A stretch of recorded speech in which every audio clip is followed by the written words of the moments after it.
Now, it's one thing to prepare for a role, but it's another thing to physically transform yourself in order to play that character. However, that's a thing that some actors decide to do. A challenge that sometimes, but not often, pays off. Some transformations are small, a fake nose here, extensive makeup there. The actors on this list took it a step further and gained an excessive amount of weight, an unhealthy amount of weight, in order to play the role. So today on Top 10 Beyond the Screen, I'm going to be counting down our list of the top 10 actors who gained extreme weight for a movie role. Before we begin, be sure to stick around until the end of the video where I'll be responding to some of your comments. Let's jump in.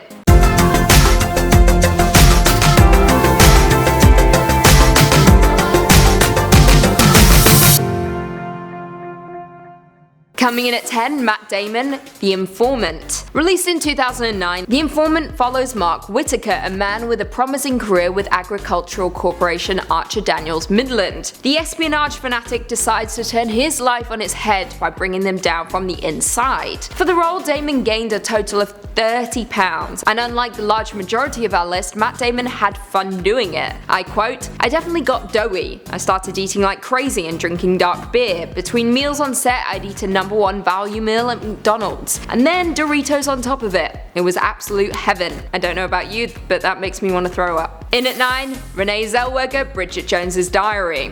Arguably one of my favourite rom-coms, Bridget Jones's Diary follows Bridget at the start of the new year, who decides it's time to take control of her life and start keeping a diary, and in turn changing her life through men, food and sex, and documenting all of it from page to page. Now, Renee Zellweger of course played Bridget, and notoriously gained 40 pounds in order to play the titular character. In the book itself, Jones is known to have poor eating habits and fluctuating body weight, and so Zellweger wanted to do the original text justice by also gaining the weight. She did this by giving up exercising and eating lots of fatty foods. She also approached the role as her trying to create a character that had a more realistic body compared to her own at the time, which was very thin. Following the film, she lost the weight before gaining it back once again for the sequel, with both films being incredibly successful. There was also a third, Bridget Jones's Baby, but we don't talk about that one. It was terrible. In at 8, Matthew McConaughey, Gold. Released in 2016, Gold follows Kenny Wells, a prospector desperate for a lucky break. An intern teams up with a similarly eager geologist and sets off on an amazing journey to find gold in the uncharted jungle of Indonesia. Gold is based on a real-life 1993 mining scandal, but for legal reasons the character names were changed. McConaughey gained 47 pounds over 6 months, eating pizza and cheeseburgers and avoiding exercise in order to achieve the luck he wanted. Now, like a lot of the movies on our list, it ultimately received mixed reviews, but McConaughey was commended for his enthusiasm and commitment to the role. I'm thinking he probably has regrets now.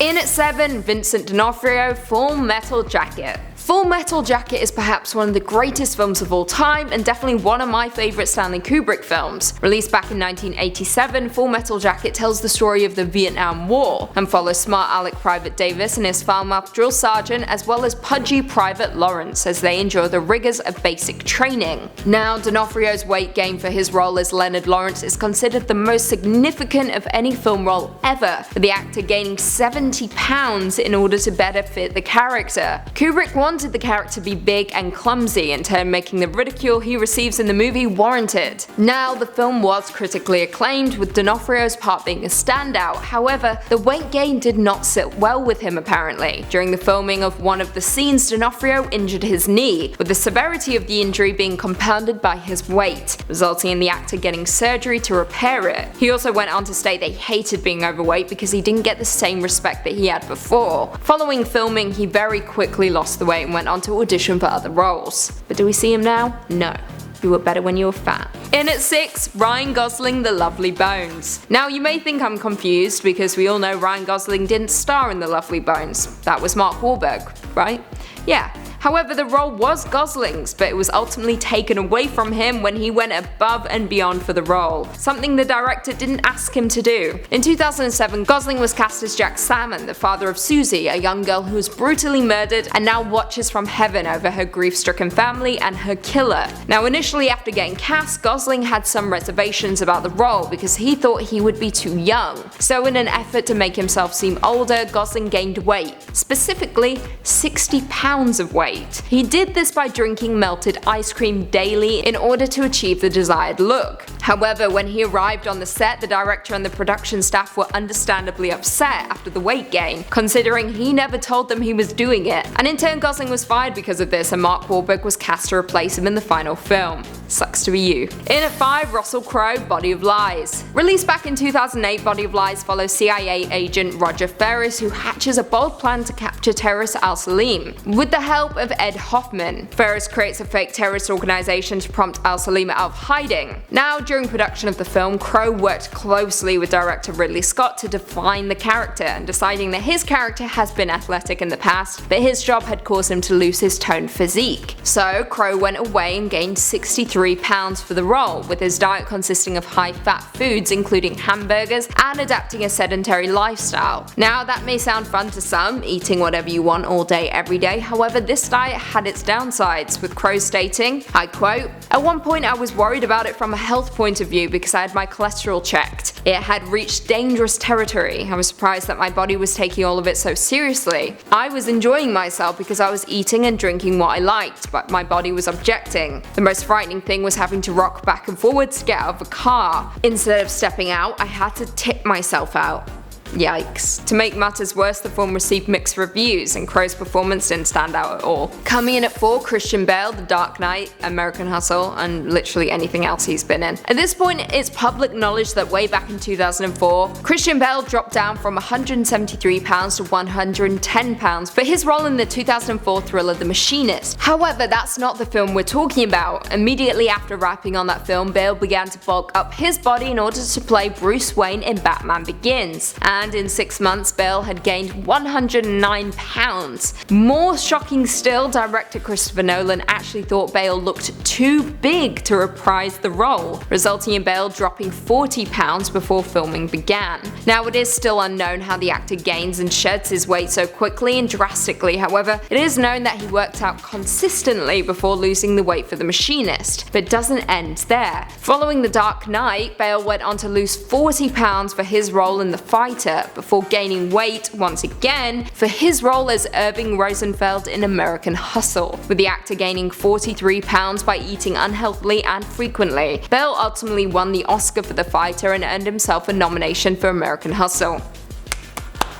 In at 3, Robert De Niro, Raging Bull. Released back in 1980, Raging Bull tells the story of a middleweight boxer as he rises through the ranks to earn his first shot at the middleweight crown. In the process, he falls in love with a girl from the Bronx, and the inability to express his feeling enters the ring and takes over his entire life, leading him into a downward spiral, resulting in him losing everything and getting fat. Now, it was during the making of The Godfather Part 2 that De Niro first found out about boxer Jake LaMotta. With the actor incredibly captivated by his story, he wanted to make a movie. It took 4 years, but De Niro eventually convinced Martin Scorsese, and the film takes place over several decades, and LaMotta is shown as a young agile fighter and a heavy retiree. When it came to shooting the film, they started with the boxing scenes, which allowed De Niro to train intensively before being forced to gain more than 60 pounds for the older scenes. He did this by binge eating 3 times a day, including pasta, meat, butter, ice cream, and beer. However, when he returned to set to begin filming, he had a ton of health issues due to the rapid weight gain, with the actor having to do short takes because he had trouble breathing and would get tired quickly. Martin Scorsese even shut down production at one point because he was so concerned about De Niro's health. It all paid off though, because Raging Bull was nominated for an Academy Award for Best Picture, and De Niro won the award for Best Actor. In at 2, Jared Leto, Chapter 27. Released in 2007, this crime drama starring Jared Leto follows the mentally disturbed Mark David Chapman, who arrives in 1980 New York City to stalk his idol, John Lennon, and ultimately kills him. Once landing the role of the notorious murderer, Leto gained 67 pounds in order to have the same body type as the real Mark Chapman. According to Leto, in order to accomplish this transformation, he would drink melted ice cream, soy sauce, and olive oil. He also went on to state that he gained so much weight so quickly that his body couldn't support the extra amount, mass, and he was overcome with gout. And at one point he was confined to a wheelchair. The actor has claimed that gaining the weight for the role was the most difficult thing he has ever had to do as an actor, even more difficult than losing weight for roles such as Requiem for a Dream or even Dallas Buyers Club. Now, the film itself didn't do too well and received mixed reviews, but Leto's performance was praised nonetheless, with the actor winning the award for Best Actor at the Zurich Film Festival. And finally, in at number 1, CHARLIZE Theron Monster. Released in 2003, Monster follows the true story of prostitute Eileen Wuornos, played by CHARLIZE Theron, who meets a young and reserved Shelby Wall, and a romance very quickly blossoms. However, when a man attempts to attack Eileen, she kills him, and more men quickly follow.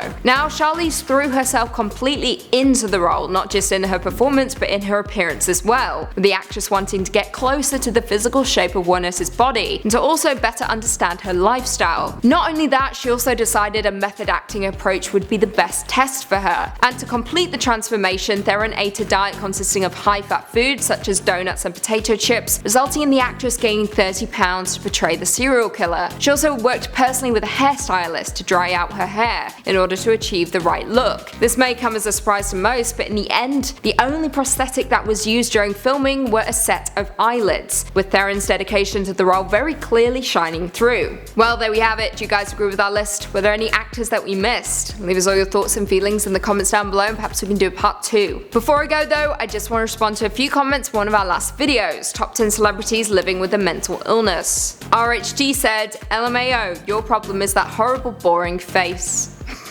Respect. Jaseni Lopez said, you're awesome, love your beautiful accent, you do an amazing job. Thank you. No, thank you. See, that's a nice comment, not that hard, is it? Thanks. Des Clifton said, a very big thank you Lucy for this vid, it was so needed. I, like a lot of us, have a mental illness, and like most of us, never like to say, hey, I have a mental illness. There is a lot that can help, and one of the best things for me is to get lost in one of your videos, even if it's 10 minutes or so. Keep doing what you do, because if it helps more than one of us, then go home happy, amazing Lucy. Honestly, thank you so much, this means more to me than you know, and may be the best comment I've ever received. And on that uplifting note, if you haven't already, be sure to give this video a big thumbs up, subscribe, and turn on notifications so you never miss another Beyond the Screen vid. And until next time, see you later.